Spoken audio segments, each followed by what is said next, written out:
Yes, everybody, it's Friday. Got that. Oh, no, there's no football this weekend. Not that sort of Friday feeling. Bit of a muted Friday feeling, I suppose.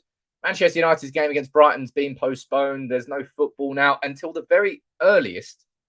Manchester United against Newcastle on Boxing Day at St James's Park. And that's if that doesn't get cancelled. But anyway, we don't have to get caught up in the sadness of it all. You know, no football. It's a bit boring. Just get drunk this weekend instead. We've got Christmas in, 8 days' time, according to the Grinch. He knows when it is because he steals bloody Christmas. We're here to talk about Ralf Rangnick's new look Manchester United coming together after the news yesterday that took us all a little bit by surprise. And that is because Kieran McKenna has joined Ipswich Town and Martyn Pert has left and become his assistant manager. So I want to speak about that this morning in my live stream. I hope you're all doing well. You let me know where you're watching from. This morning, it's going to be a bumper giveaway announcement because it's Christmas, right?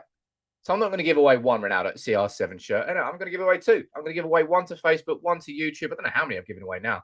But seriously, if you're not a member, what are you doing? You're missing out on these weekly draws to be in with a chance of winning a Ronaldo shirt. So if you're not a member, make sure you join as a member now.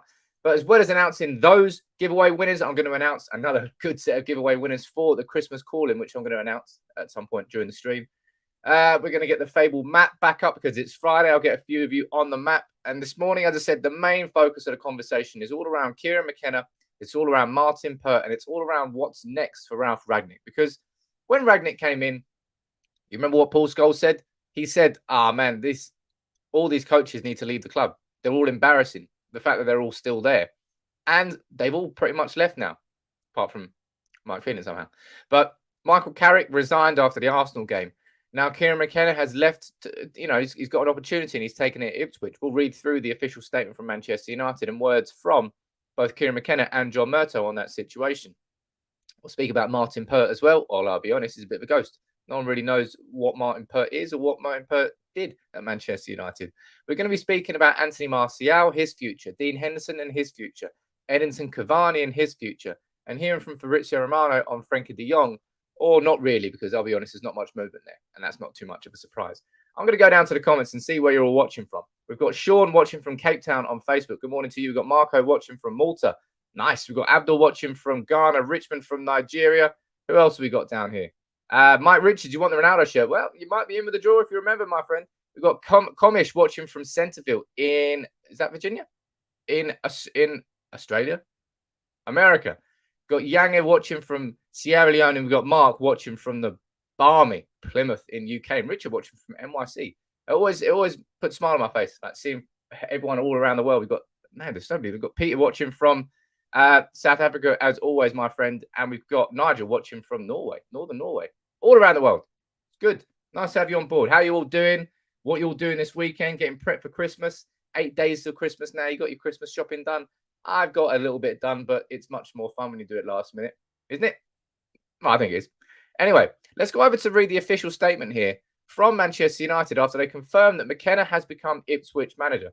Now, this story sort of broke yesterday afternoon from, I believe it was The Athletic. It was certainly Adam Crafton with The Athletic was one of the first to the story. And it took me a little bit by surprise because none of us have really heard anything to do with McKenna leaving Manchester United. And it clearly moved very, very quickly. Now, let's read through the story.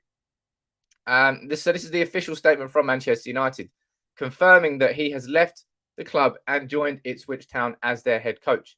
He's joined on a 3.5-year deal in a permanent replacement for Paul Cook, who was there. Oh, yeah. John McGreal was their interim manager. So they're playing Sunderland on Saturday. Sunderland, my absolute bane when it comes to accumulators. They always seem to ruin it. Anyway, so it goes through and it's blah, blah, blah. It's Kieran's career at United. This is what Kieran said about United. It's been a great honour to work for Manchester United for the last 5 years. When I arrived as an under-18s league coach in 2016, I had the privilege to work within a world-leading youth development system, coaching excellent talent in a fantastic environment. I'll always be grateful to Mourinho and Solskjaer. I've learned so much during the last 4 years, and it was a pleasure to be part of such a dedicated group of staff. I'd also like to thank Rangnick. I've enjoyed the short time working with him, and I appreciate his understanding throughout the process. Now, I've always maintained, right, with Kieran McKenna, that I think he's a bit of a product of the circumstances he was thrown into. At Manchester United, right, he arrived as an under-18 manager, and I didn't get annoyed about it, but when I saw the there was some tweets going around saying, "Oh, look, every single coach and member of staff at United is an utter abysmal failure." And they tried to put McKenna inside that bracket. And I said, it's just ignorant. That's just what he's spreading lies for. Because McKenna, when we signed him from Spurs, was an absolutely highly rated youth manager. Came to United, won the Northern Premier Division with our under-18s. It's just the fact that when things happened, that it all started with Rui Faria leaving as Mourinho's assistant. He was like, I need someone to come in. Like, cool, I'm going to have to do it from within. And McKenna, all of a sudden, out of nowhere, was Mourinho's assistant.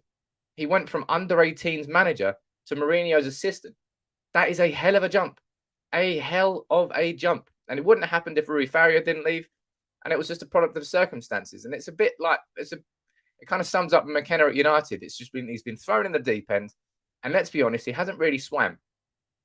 We haven't really seen too much of Manchester United improving in terms of what they're learning on the training ground. And from everything that everybody has said about McKenna, he's got a bit of a schoolmasterly approach.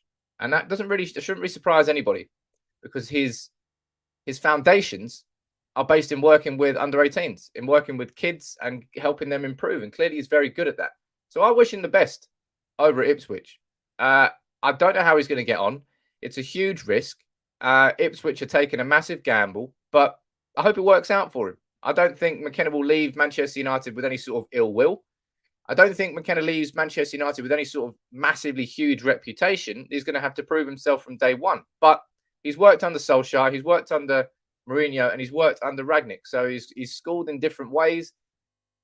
And as I said, I wish him the best of luck. And it is a huge risk. 35, and he's now head coach at Ipswich. I hope it works out for him. But yeah, Victor, you're spot on here saying Ralf is short-staffed. Phelan should also leave, and we don't need him. I'm going to get onto that next because, of course, McKenna's not the only one who's just left. So we scroll down here and we see what John Murtough said about him. So Kieran is a hugely talented coach who's been a real asset to the club during his time here. Working with the under-18s, he was instrumental in the development of many of our younger players. And remember this as well, Manchester United's academy over the last 5 years has had a bit of a huge recovery. We really slumped. Back in the days when Paul McGuinness left, I think he's just got a job at Leicester, actually. Paul McGuinness left, and there was, I can't remember who the other one was. What's his name? I can't remember. But Manchester United's academy for a good few years has sort of fallen behind City. Last 5 years, there's been a massive recovery. Nicky Butt's been a big part of that. And Kieran McKenna certainly helped with our under-18s who are coming through into the under-23s, and some of them breaking through into the squad now. So I think he did a good job there. But yeah, this is an important factor here. It's not just Kieran McKenna who's leaving. United coach Martyn Pert is joining as Ipswich's assistant manager. Let's highlight that for you there. So Martyn Pert, let's be honest, what does Martyn Pert do? We don't know, right? We have no idea what Martyn Pert did at Manchester United. And I'll be honest, we didn't really know what Kieran McKenna did. As far as we knew, he was quite a hands-on coach. He was one of the people leading the training sessions under Solskjaer. And we don't know whether that was going to carry on under Rangnick. But Martyn Pert's left as well. And that does leave Ralf Rangnick a little bit short. You've got Jonathan here saying you have to start somewhere. Ipswich is a good move for him. I think it is a great move. It's League One. It might be a bit of a drop, if you could say it's a drop. Of course, it's a drop from the Premier League to League One, but you're going from being an assistant manager to the head coach. And that's not really a position that Kieran McKenna has ever had before. Of course, he's been head coach of under-18s, but that's head coach of under-18s. You're still not the ultimate boss of that club. He is now in charge of Ipswich. And I'll be interested to see how he gets on. But the real question here now is, what happens with Manchester United's coaching staff? If we take a look at this, I tweeted this out yesterday, made me laugh. It was Mike Phelan who had the juju all along. And we never knew, because if you look here, I think that's Emiliano Alvarez. I believe he left with Mourinho? I think he was a goalkeeping coach. Michael Carrick, Solskjaer, Phelan, and McKenna, all gone. Not going now, gone. Mike Phelan is the only man that remains from those 5 coaches that were there towards the start of Solskjaer's reign. I am very surprised, if I'm being completely honest. I think out of all the coaches, I thought Mike Phelan would have been the first out the door. And I thought McKenna and Carrick would have been the last. But that's what happens when you're young and you're ambitious, right? You realise certain situations aren't particularly right for you and you move on. And that's exactly what Carrick did. And that's exactly what McKenna has done now that the opportunity came along for him at 35 to become a head coach of an English Football League club. So I hope it works out for him at Ipswich. I might be keeping I won't keep a close eye on it. I'll keep a little eye on it. But mate, I'm so surprised that Phelan's still here. I think I've maintained this all along, right?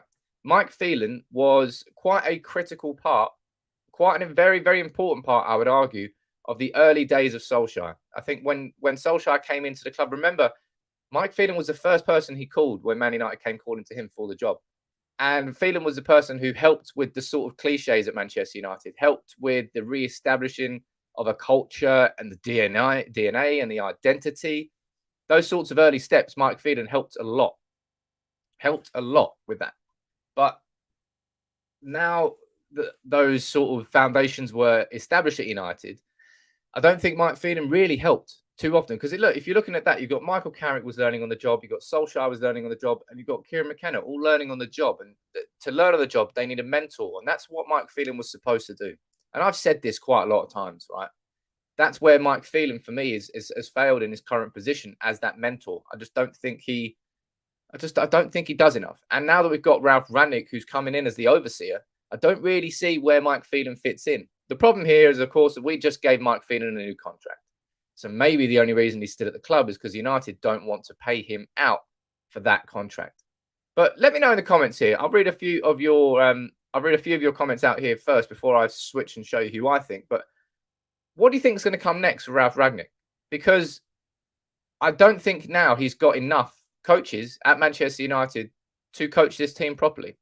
He's lost 2 assistants and a first team coach, and he's brought in 1 assistant and a sports psychologist. I don't think that's enough. I don't think that's enough.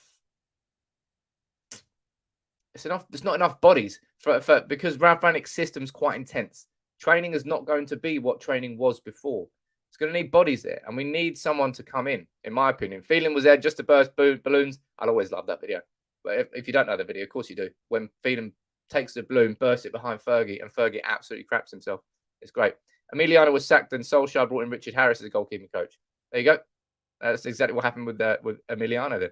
But look, there's a comment here from Zakir, and I think you're absolutely spot on, my friend. And I think there's only one real candidate who we really should be talking about, and that's Jesse Marsh. Now, Jesse Marsh, as we know, he's basically he's Red Bulls, not Red Bulls pin-up, but he's one of them. He worked out in New York as Red Bulls, and then he came over to Leipzig as an assistant, and then he went to Salzburg as a manager, and then he went to Leipzig as a manager. He really has gone the whole way through the Red Bull system. Started out in New York and went to Salzburg and went to Leipzig, blah, blah, blah, blah. He has done plenty. Now, there might be some who are saying that, he failed in his job at Leipzig, but if you were to read into that situation quite a lot, you would realize that Jesse Marsh kind of unfortunately walked into a situation at Leipzig which was kind of doomed for failure, because Nagelsmann had been moving them away from the system that Marsh would like to have implemented, and therefore it was a bit of a juxtaposition between what the players wanted to do and what Marsh wanted them to do, so it didn't really work out. But Jesse Marsh is, and this is key right there, that's a big reason why we should be discussing it really, he's without a club. Obviously left Leipzig, only 12 days ago. And for me, he's the outstanding candidate. Now, the question here, you type yes or no in the comments. Do you think that Jesse Marsh would come to Manchester United on a short-term basis? That's the real stickler here with Jesse Marsh, or anybody coming in, because Ralf Rangnick needs more coaches now. Absolutely, it's not a question of if, it's a question of when. So Chris Armas has come in from New York Red Bulls. He could be a great coach. We don't know that, and let's hope that he is. He might not come with the best reputation as a manager, but from a lot of people that have worked with Chris Armas, they've all said, he's very, very good as a coach, a physical coach to get players drilled and get players working. That's what he's good at. So I'm not too worried about Chris Armas doing a good or a bad job. But Jesse Marsh, let me have a go and let me see what you think here. Mouts, you're saying Armas is a quick pick appointment. I've said this before. I don't think Armas was the first on his list, but Armas was available, and that's a big, big thing when you come to getting an interim manager. Availability is crucial, man. It really is crucial. Would March essentially take a demotion? Yeah, I absolutely think he would at this particular moment in time, simply because it's Ralf Rangnick. If it was anybody else at Manchester United, they'd have absolutely no chance. But Jesse has worked under Rangnick. What has he worked at 3 different clubs now? I think he has. At New York Red Bulls, at Salzburg, and actually, no, I don't think he was at Salzburg at the time. He was at Leipzig manager, wasn't he? Actually, no, I don't think he was at anything. I don't think it was anything to do with Red Bull. But Jesse Marsh has worked with Rangnick before, and he's been inside that Red Bull ecosystem for some time. Black Boy, you don't think that he would come in? Hakimi, you say no. Carl, you say no. Sonny, you say yes. So does Peter and Thomas. And Pushpinder, you say you don't know. And Kelvin, you're saying that I think Rangnick wanted to get a close-up assessment of Solskjaer's coaches before deciding on who stays and goes. Now, Kelvin, when it comes to this situation with Kieran McKenna, I think if Ipswich didn't come calling, I think McKenna would have been staying. I don't think he would have pushed McKenna out of the door at all. But let's see what goes on now, because he's been given an opportunity to really mould this Manchester United coaching staff in the way he wants to. Of course, there's going to be, as we've discussed already here in the live stream today, there's a limitation on exactly who he can get, because Lars Kornetka would have come in if he got who he wanted, and Lars Kornetka decided to stay on at Lokomotiv Moscow and effectively replace Rangnick after he left. It comes down to availability, and it comes down to desire as well, because Jesse Marsh, on paper, it makes perfect sense, right? It makes perfect sense for Jesse Marsh to be the number 1 name on the list. I don't really see how it can be anybody else, in my opinion, who should be number 1 on that list. Available, yes. Experience of working with Rangnick, yes. Knows the system, yes. Knows the Red Bulls, yeah. Everything, tick, tick, tick. But it's whether or not he would come into Manchester United. I don't know. Yeah, as I said, the only reason that we were able to get Ralf Rangnick in wasn't because we offered him a 6-month contract as an interim manager. It's because we offered him a 2-year consultancy role after that. Now, Jesse Marsh is in a different point in his career to Rangnick. He's 48. He's a young coach. He's already managed Leipzig. He's already managed Salzburg. I think he's managed New York Red Bulls as well. He clearly will not just want to be an assistant manager, but maybe he can see. Maybe you can see Jesse Marsh coming in as an assistant, and then Rangnick trying to mould him into becoming the replacement for him whilst Rangnick moves upstairs. Just hypothetically speaking out loud here, I'm not saying it's the right thing for United, but I'm saying it could be something that Rangnick might plan. But Jesse Marsh, outstanding candidate, really, for that new coaching position. I'm going to have to do a bit of research into this, because I'm sure there are other people on that list. I think I ran through it before when I looked at potential options for United. But yeah, Jesse Marsh for me, it makes sense. And now that Kieran McKenna has left, and now that Martyn Pert has also gone, we really do need to get one in. So in that sense, maybe this break in football will serve Manchester United well. It will give us a bit more time, because things are still kind of up in the air at the club, aren't they? We've still got Rangnick trying to come in and establish his system, but he now doesn't have the coaching staff to do that. And you've got the coronavirus kicking off again. Hardly any players are in training. Carrington's been shut down. Football's still a complete mess. Football is a complete mess at the moment. And Manchester United, we don't have the right and full system there for Rangnick in terms of his coaching staff and everything. So maybe this 10-day break will serve us a little bit well. And you want Rennie Marek. You've mentioned him a couple of times. I'll have to do a bit of research into him, because I ain't looked at him much, so I don't know who he is really. But I'm sure he's good, because he's... I'm not going to take your word for it. Is the new assistant coach any good, says Wingbar? As far as we know, Chris Armas, he's come with a reputation as a good coach, not a good manager. Obviously, we know that he failed there at 6 months. I think he was sacked at Toronto. But he's known as a good coach. That's all we know. Let me go down here. Happy Coding saying the only chance Phelan would leave is if Ollie gets a job and brings him in. No one wants Phelan. He can leave. I don't want Phelan, if I'm being completely honest. As I said, I think Phelan served the purpose of re-establishing the culture. He was the man that helped with the cliches at United in the early stages of Solskjaer. And I think he did a good job there. But that ship has sailed now. That ship has sailed. Nathan, you're saying here, could United not offer Jesse Marsh a contract for 18 months with a clause in it to end early if the manager changes in the summer? I mean, yeah, well, Jesse Marsh wouldn't be an idiot. He'd be like, okay, he might be an 18-month contract, but I know exactly what's going to happen in the summer. I don't know the situation contract-wise in terms of how we could lure Marsh in, because we're going to be changing manager in the summer. Jesse Marsh will know, therefore, what am I going to do after? Although maybe he's saying, right, okay, it's mid-season now. What am I truly, realistically going to do between now and the end of the season? Maybe just this 6 months at Manchester United can tie me over until the summer, and then I can get a proper job somewhere else. Maybe he can do something to suit him. I don't know. It's odd. And Darren Fletcher, we don't know what's going on with Fletcher. Fletcher is the technical director. He only came on the touchline really under Carrick, because I think under Carrick he was actually the assistant manager for those couple of games. But he's gone more into the technical director role, more alongside John Murtough now, rather than anything to do with coaching or being an assistant manager. Warren saying, Phelan is staying to show Grant how to do a professional job in the canteen. I mean, you laugh, but seriously, Lee Grant is 100% a canteen assistant. I don't know what he does at the club. Maybe if Dean Henderson leaves, you can see Lee Grant emerging as a footballer again, but he is absolutely stolen a career. Nailed it, really. What a perfect contract for him. Saeed saying, is Ralf bringing in his video assistant? Not as far as we know. Who was that? I think that was Lars Kornetka, wasn't it? Lars Kornetka, as I said, you know that he's taken over and he's become the head of communications, I believe, something like that, at Lokomotiv Moscow, sort of replacing Rangnick after he left. Let me go down here.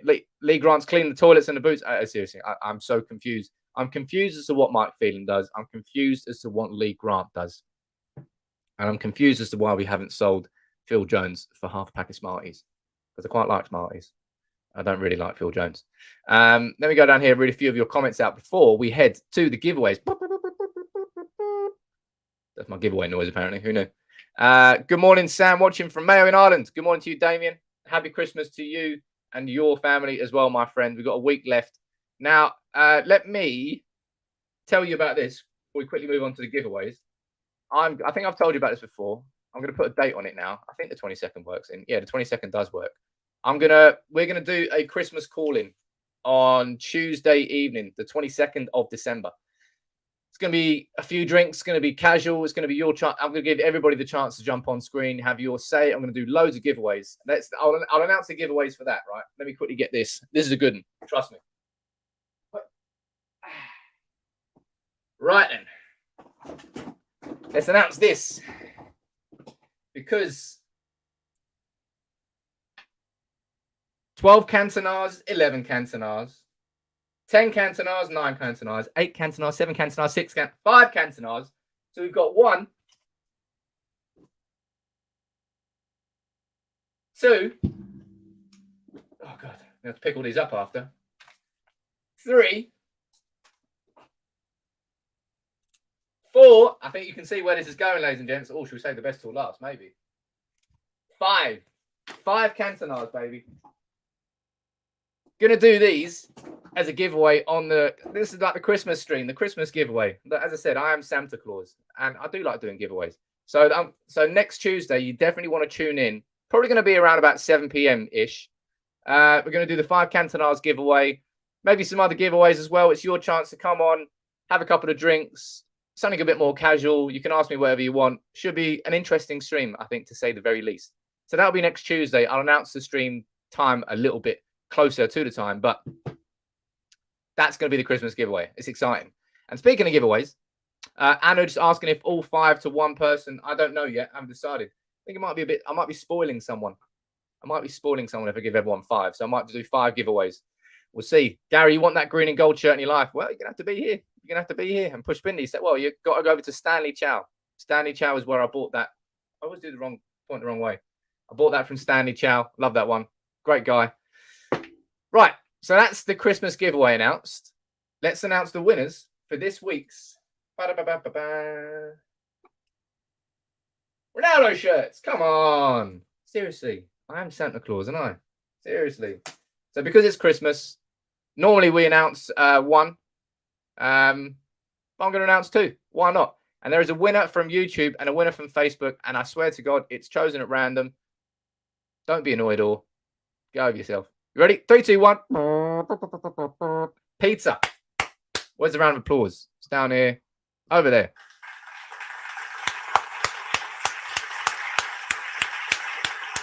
Yes, Peter. Yes, Peter. You have won this week's CR7 shirt from YouTube as a member. Congratulations to you, Peter. You need to let me know. You need to hit me up on Twitter because I can't contact anybody directly on YouTube. Go figure. But you've won it this week, so literally, you have to DM me on Twitter, and I'll get it sent out to you. And the winner from Facebook, I think Peter's on this stream. I think I saw his name. And the winner from Facebook, drum roll, please. Ba-da-ba-ba. Lisa. Where is it? Where's it? There's the applause. Look at that. Look at that. My word. So good. So good. Lisa, congratulations to you. I'll drop you a message because Facebook allows me to message you, which is nice and handy. But congratulations to Peter and Lisa. Both of you have won a Ronaldo shirt this week. I actually will say one thing. I think we've ran out of all sizes apart from mediums, so I hope you're medium. Might have one large left, but I'm not sure. By the way, all the Cantona shirts are all large. One size fits all. And if it doesn't fit you, then, well, nothing you can do there. But look, let me go down here. Congratulations, Lisa and Peter, says Gunkshy. Indeed, my friend, indeed. But look, that's the giveaways announced. As I said, Santa Claus really is coming to town. But Lisa and Peter have won the 2 Ronaldo shirts this week. On the Christmas call-in next week, going to give away 5 Cantona shirts in my 5 Cantonas giveaway. I don't really know the method of it yet, but I'll figure that out. If you've got any ideas for what we should do, you let me know. You can fire it over to me on Twitter. But look, Santa Claus coming to town again. What a bloke. What a bloke. But look, right, so we've spoken about the coaching situation. For me, Jesse Marsh, it seems like an obvious choice. I don't know whether it's going to actually happen or not. As I said, I think the question marks around the fact that, what would happen after the 6 months? Why would Jesse Marsh come in and leave from a permanent manager role at Leipzig and all of a sudden become assistant under Ralf Rangnick for a 6-month period? We don't quite know. But let's speak about it. Let's see what happens. I'm going to be speaking to everyone's favorite Guido Schaefer, hopefully today. Let me see what you said there. Oh, there we go. I think I'm speaking to him in just over an hour's time. So I'm going to be speaking to Guido. So hopefully, fingers crossed, later on today, there'll be another interview up on this channel. I'm going to ask Guido about Jesse Marsh. I'm going to ask Guido to see if anything else is going on in terms of other coaches that we're linked with. And if you've got any questions you'd like me to ask Guido, just send me a tweet. Tag me in it with a question and I will answer. Well, some of them anyway. A couple of super chats coming in here, so I'll answer. King, there's Cantona here. If my shirt doesn't fit anyone, it's their loss. It is their loss indeed. Eric, what a bloke Eric is. So nice joining in on the stream this morning. But look, I'll be honest. I kind of want to keep all those shirts, especially the green and gold one. But I won't. I'll give it away. Gungshi, you're here this morning as you always are, my friend. Taiwan's favourite Manchester United fan, Samuel Santa Claus, Eric, a.k.a. Eric Samtonar. I'll get, no, I wish I hadn't read that bit out now. Eric Samtonar, that's terrible. Jonathan, we need to talk about Hannibal. Only a matter of time before he's in the first team squad regularly in the Arab Cup final with Tunisia. Look, as I said, he's won man of the match twice out in that competition so far. And this is an 18-year-old who is yet to break into the first team Manchester United. He will get opportunities under Ralf Rangnick, a manager who is known over the course of his career for giving youngsters an opportunity. I think we saw that in the game against Young Boys. A full 11 switch, resting the whole first team, faith in the youngsters to sort of deliver just not a momentum sapping performance. It was never, I don't think they were ever expected to win, but I think they did well. And yeah, I'm excited to see what Hannibal does when he comes through. But look, let's move on to the next one. So now we've spoken about Kieran McKenna. We've spoken about Martyn, Pert, a little bit on Jesse Marsh and what Rangnick's going to be doing next. But as I said, this new look Manchester United squad club is really coming together under Rangnick. And I think the McKenna and Pert thing is a bit of a surprise, a little bit of a curveball that maybe Rangnick wasn't expecting. But it could actually work out, right? Because now he's going to be able to bring 2 more coaches in that are really fitting inside his system and his style. Rangnick is building and bringing in his generals and his lieutenants that he needs to get this system working properly. So I think it might actually work out to United's favour. And as I said, I do wish the absolute best to Kieran McKenna at Ipswich, and I hope he does well. Head down to the comments here. I'll read a few more of your comments out before I move on, and we start speaking about Edison Cavani before we move on to Anthony Martial. And we're going to be speaking about Dean Henderson and Frankie de Jong as well. There's still plenty to talk about this morning. So make sure, if you would consider it, please drop a like on the video. It does help. It's free to do. It just takes 1 second. And subscribe if you're new to United People's TV. I'd love to have you on board. And you're saying, hi, Sam, have you heard that Donny has been told by Ralph that he doesn't see him as a starter, has given him permission to talk to other clubs? I haven't seen that at this moment in time, but let's be honest. I'm not surprised. I stood by the fact that I thought that Van der Beek would leave in January. I also stood by the fact that I thought he would be one of the people that thrived in this Rangnick system. And Bruno Fernandes, look, Bruno Fernandes might not be playing incredibly well at the moment, but still nobody has created more goal-scoring opportunities and created chances like Bruno has. No, literally no one. He's the top chance creator in the Premier League this season. Not even De Bruyne. Or maybe after that 7-0, De Bruyne is. But look, easy. Let's go down here and let's see. What the problem is all these coaches are potentially interim until the summer. Victorim's asking, we were apparently scouting the Leeds goalkeeper against, I don't know, Man City after he conceded 7. Poor kid. Well, I've seen that, but I'm ignoring that for this time being because it's not really relevant. But look, this is coming from Gerard Romero, who's tier 3, I believe, as far as Barcelona news goes. This is what he's saying about Cavani. Cavani's got a proposal from Barcelona for a year and a half until June, 3.5 million, and variables based on performance. The following 4 million and blah blah blah. What do you think about this? What's your take on these Cavani rumors and these Cavani stories? Edinson Cavani, no United fan will argue against the fact that he is at his class. I absolutely love Cavani. He's been an absolute breath of fresh air whenever he's been available and been fit. He sets a he sets a tone, and given all the players and the attackers that we've had over the years, it's been hugely refreshing. And last year when he missed like the first half of the season through injury, and he came back storming, absolutely stormed it last season. Really in the second half of it, scoring goals galore. Greenwood got into a fierce run of form when Cavani was as well. But Cavani, as we all know, he tried to leave Manchester United. He didn't try to leave Manchester United. He was pushing for an exit, and Solskjaer convinced him otherwise, convinced him to stay for one more year. And he has. And he's missed a shit ton of it through injury, just like the first season. Both of them, massive, massive injury problems. In terms of his attitude, in terms of his approach and his professionalism when he's on the pitch, absolutely second to none. I love the guy. Absolutely love the guy. In terms of his injury record and how much he actually can play for Manchester United, hugely questionable. Hugely questionable. And that comes down to age. How old is he? 35 now? But what do you think about this? Do you think that Cavani could leave Manchester United in January? Do you see him staying until the summer? Let me go down here and see what you're saying. Cavani isn't fit enough to bother with. Build on youth now, says Christian.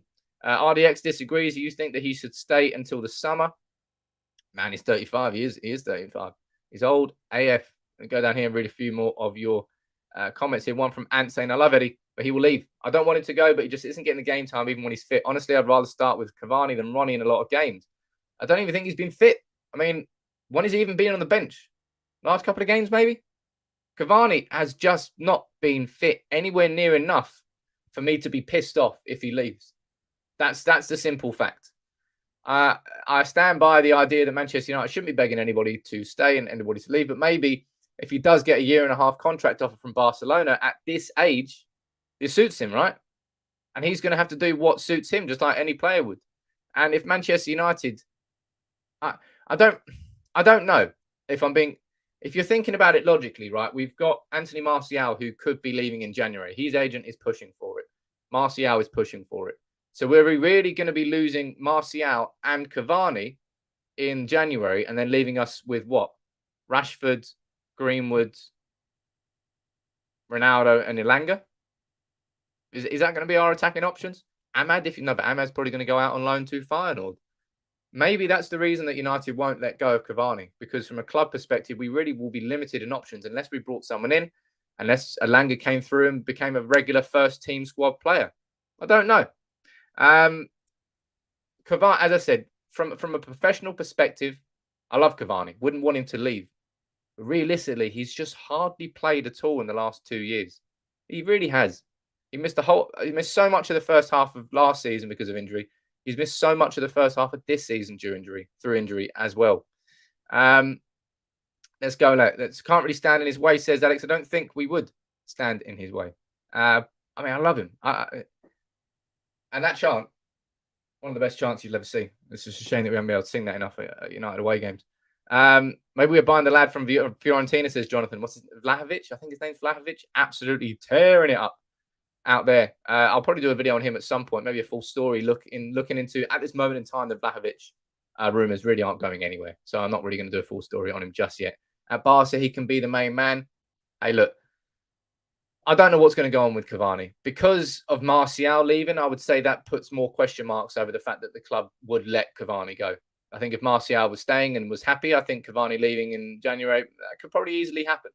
But I don't think you can see Cavani and Martial leaving both in January, and United just continuing the rest of the season with an out-of-form Rashford, with a 36-year-old Ronaldo, and then basically putting all our eggs in the Greenwood and Elanga basket, which might work out, might work out completely. But look, speaking of Anthony Martial, let's go over here and see what Rob Dawson has been saying from ESPN on Anthony Martial. Anthony Martial's agent going public about his desire to leave Manchester United has not yet prompted a wave of interest. And there are doubts at United about which clubs could afford a fee for the striker plus a significant wage. Going into more detail, Manchester United are willing to consider offers for Anthony Martial, though they are unlikely to sanction a cut price exit, and would also be reluctant to subsidise Martial's wages as part of a loan arrangement. Now, you let me know here in the comments, how much do you think would be a fair price for Anthony Martial? I'm interested to know this one. I think in my video when I looked at my dream January transfer window, and I was like, okay, if you're going to sell Martial, I think probably you're looking at around about, let's say 20 to 30 million. I thought was a fair price for him. He might not have had the best couple of years at United, but he's still 25. Martial still got a hell of a lot ahead of him in his career. And as we've seen from Martial in 2 seasons, in his first year under Van Gaal and in the first full season under Solskjaer when he scored like 23 goals, I think it was, he's got a lot of talent to his game. He absolutely does. Let me go down here, though, and read how much you think that he's going to be worth. If, hypothetically, Martial was to leave Manchester United. That Sweets, you think 35. RDX, you're going 40, 25, 50 mil, what we paid. I suppose we're looking at inflation. Maybe that will be a case. Musa agrees with you. Juan, you're going for 30. Ant, you're going for 20. Warren, you're going 25, 30 mil, 35. I mean, you're looking at no way less than 30 mil. If United are good at selling players, we'll definitely get 30 mil for Anthony Martial. Whether or not you like him is irrelevant to his worth as a Manchester United. When does this contract run out? Let me check that, actually. Anthony Martial. I can't remember when he signed the new deal. Martial. Profile. Because obviously the contracts nowadays are the only way you can really cement the value of a player.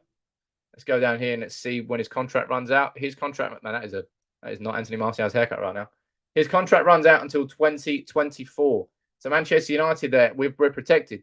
We're quite well protected there with Anthony Martial's value. So yeah, I think that would be I think 30 million would be a reasonable amount. A very, very reasonable amount. And I think it would be a good signing for whoever. I think PSG kind of strikes me as a PSG type signing, but given that they've got Mbappe, Neymar, and Messi, I don't think they're going to be signing Anthony Martial in the January transfer window. So I don't know. What club do you think would actually want him? I'll tell you who would be perfect for him. Arsenal.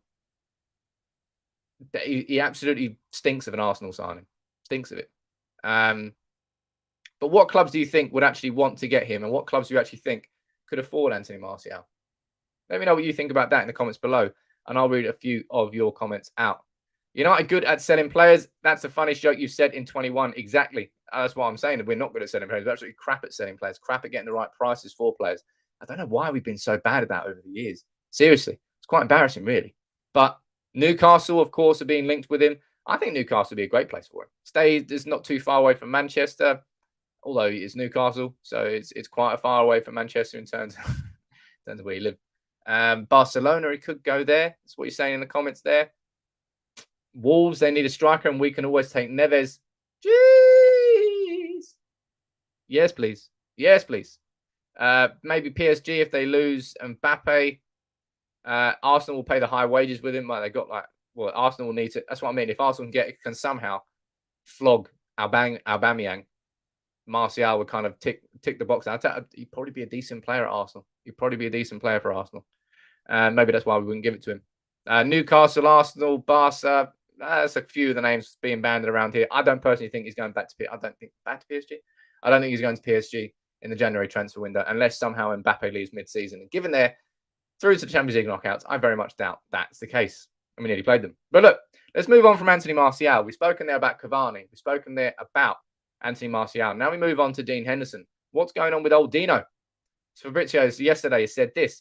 Dean Henderson's always been respectful and professional, but now he's prepared to leave Manchester United. His priority is to play. Whether it will happen in January or the summer, it will depend on the offers. No talks ongoing with Ajax as things stand. So if you don't know the situation at Ajax, Onana is their first choice goalkeeper, but he was banned for doping. And I think he's only just come back about 4, 5, 6 weeks ago, something like that. But he's a free agent in the summer, and he's already confirmed that he's going to leave the club. He's going to move to Inter Milan, not Barcelona, but Inter Milan. That's who he wants to move to. So they've got, I think, Stecklenburg is their second choice goalkeeper, but he's injured, so they're on their third choice goalkeeper at the moment. Now, Van der Sar has sort of played down the Henderson rumours. But what do you think about the idea of Henderson leaving on loan in January to Ajax? Whether it's Ajax, whether it's somewhere else, I think he needs to be loaned out. Manchester United here with Dean Henderson. The only reason he's not our number one this year is because he got COVID at the start of the season. It's unfortunate for him, but that's what's going on in football right now. It's all a bit mad. Because he wasn't fit to start the season, De Gea was given another opportunity, and De Gea has, well, I tell you what, he's taken it and grabbed it with both hands, isn't he? So Dean Henderson now is out of favour at United. He's not going to get back into that first team, not with De Gea playing the way he does. And with Manchester United playing so inconsistently, that's almost like when you get the best out of De Gea, isn't it? When United are playing badly and we're conceding a ton of shots, that's when you see more of De Gea and his sort of the attributes that he's very, very good at. Shot stopping, one of the best in the world, still one of the best in the world. But Dean Henderson, I think I would love in the future, I still believe that he can be Manchester United's number one, but it's not going to happen at the moment. And he's just signed a new contract with the club. That was on the assumption that he would become number one. So we can't keep him happy at the club anymore. And we've got 4 goalkeepers, man. We've got De Gea, Henderson, Lee Grant, a.k.a. Canteen Assistant, and I can't remember the fourth one, Tom Heaton, that we signed in the summer. So the fact that we signed Tom Heaton was a real indicator that we expected something to happen with our goalkeepers. You can't keep 4 goalkeepers at a squad. No, it's hard enough to keep 2 happy, let alone 4. But yeah, Dean Henderson, for me, you should be going out on loan. Pardon me. Let me go down here. Ant saying, let Dino go. We need to be looking at De Gea's actual replacement. When I look at Dino, I don't see world class. The only one I can think of is Jan Oblak. I don't think United are going to be doing that. I think United are going to be replacing from within in Dean Henderson. I think Dean Henderson can grow. Absolutely can grow. I don't see him on the same sort of level of De Gea. Remember when De Gea came in as that skinny kid from Spain, and you saw the attributes straight away. Dean's definitely got. I mean, we saw it in the Young Boys game. I think Dean was kind of over exaggerating. It's that sort of, hey, look at me, man. I'm a sweepy keeper. I am Manuel Neuer. Look at me, Rangnick. Look at me. It kind of worked because he did play well in being aggressive out of his box. It's something that De Gea is not good at, and as part of the modern day goalkeeper, they've changed a bit, haven't they? I wouldn't rule Dean out.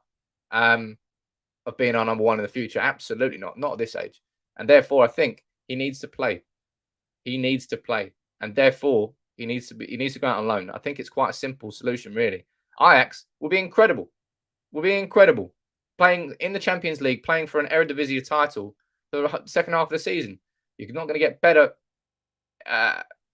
game time, really, in terms of developing your game than that. Absolutely. Good question here from CJ Shooter. I like that one. These are the sorts of questions I think I want everybody to be sending in on next week's Christmas quiz. When we're just we'll do a quiz. No, apparently I've just said we'll do a quiz. We'll do a quiz. Why not?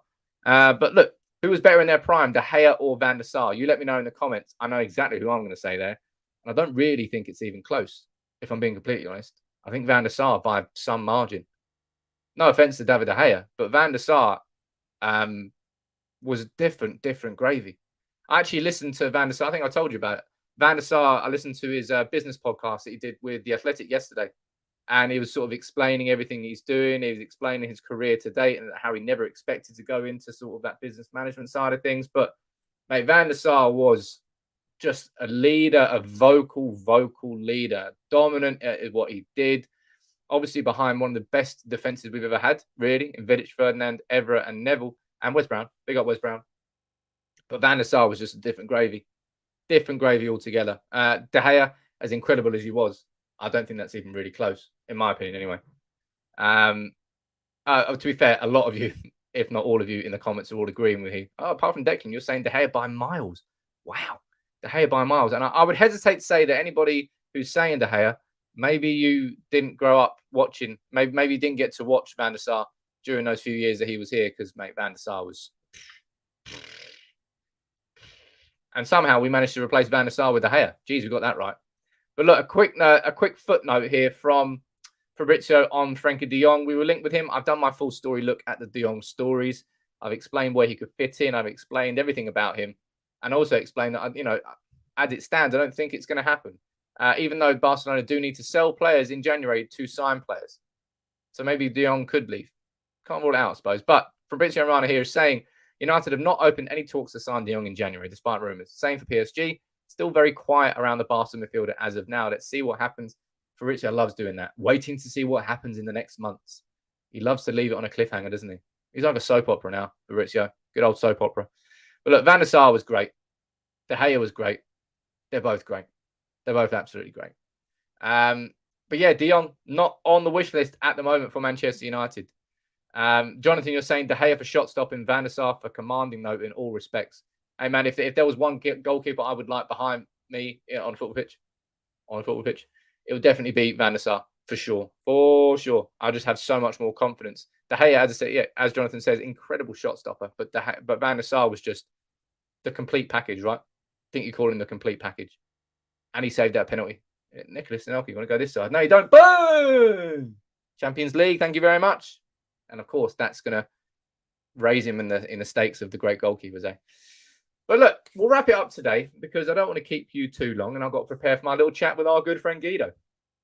But well done to Peter and well done to Lisa for winning the CR7 shirts this week. I'm going to pull up the names just in case you're joining in now and maybe you missed it earlier on.